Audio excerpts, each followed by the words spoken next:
So, Judy, could you tell us how you met Paul? I would like Paul to tell how we met. Okay. Well, I would say that Greg's story is it's a better story than we could tell, for sure. But it's more or less accurate. I was a cab driver with a physics degree, and Judy was a speech pathologist. And we met not in my cab, but in a coffee house. And it's a coffee house near the university, and students come there, and it gets really crowded. And this was long before Starbucks. Mm-hmm. And if it's crowded, the rule was you share your table. So I come in, and Judy shares her table with me. He asked to share my table. You asked. And we sit down, and we're both normally quiet people, but normally nose in books. but somehow we got to chatting a little bit, and I think we were both a bit taken with each other. Mm-hmm. Although it took several more meetings, sort of random chance meetings before, the hand of fate was there maybe, and we began. So maybe we should deliberately get together rather than just running into each other. We began going together. Now, at that time, I drove taxi cab just 1 or 2 days a week, and it was just enough to survive and to pay for a little espresso maybe. But it gave me plenty of time to read and to study. But Judy was... I was working full-time. I was a speech therapist, and when I came out of graduate school in Madison, my first job was at Special School District of St. Louis County. And my focus was language, and the intention was to teach a language development classroom there. They had 5 of them at the time. But when the school year started, they didn't have an opening. So I was asked to teach to be a speech therapist at Litzinger School, which is a special education center. It had a big wing of orthopedically handicapped kids and various other kinds of disabilities. And when I went there, several of the cerebral palsy kids who were non-speaking had these lap trays of words arranged in linguistic columns. And they were communicating, usually by some kind of pointing or stick. And I'd never seen anything like that. And I was excited. I worked with those kids for 2 years. It was very natural to watch that process grow. Then I had the next 2 years I had different kinds of jobs as a speech language, focus on language pathologist. And then I moved to Seattle. And by then I thought what I really loved was that Litzinger School environment and those kids and the communication. So I looked for that kind of job, and Maplewood School in Edmond School District had a special ed center. They were looking for a speech therapist. They had a number of children who were the same kind of kids, that they were severely physically disabled but unable to communicate. And they had a team of people, physical therapists, occupational therapists, teachers, who all knew 2 particular kids, Chris and Steve, were very sharp, and they were working so hard to find a way for them to communicate.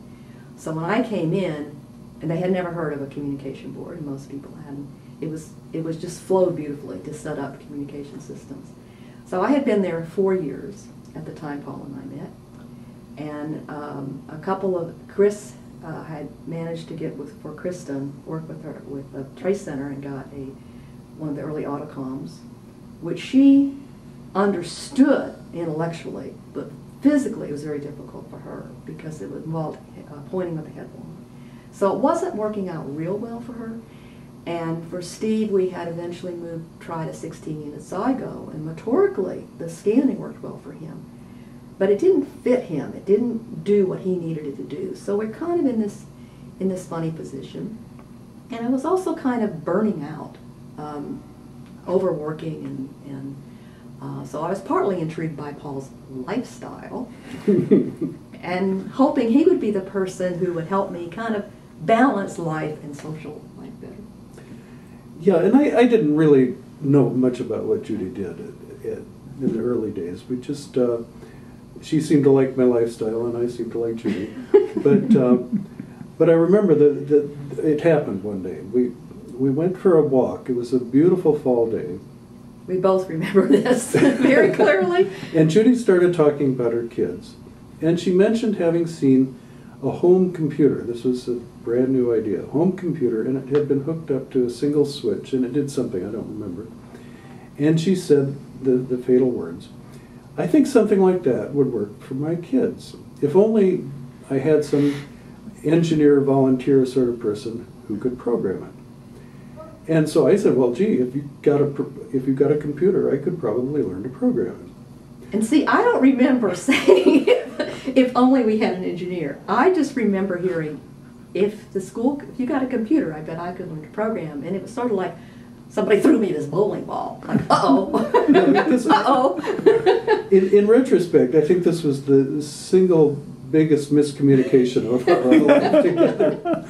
And I think Judy, up to that point, had been sort of wanting to just share vicariously in my 1 or 2 day work week, and wasn't looking for somebody to get involved in her work. Uh-oh.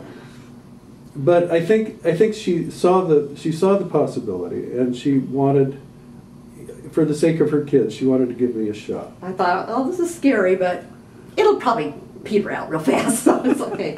And so I began haunting the local Radio Shack, where the manager there was nice enough to let me play with a machine that was on display, and I began writing these little programs in BASIC.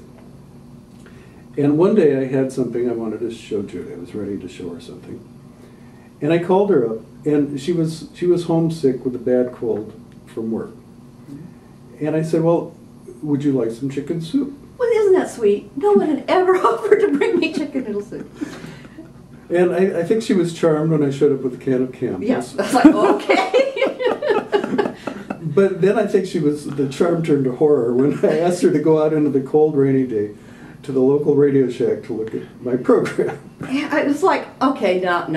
This is over my head. So I called work, and I called the physical therapist named Jane Leach, who was just an incredible therapist. That was an amazing person to work with. And I told her very quickly about this, because I don't think I'd mentioned it to anyone.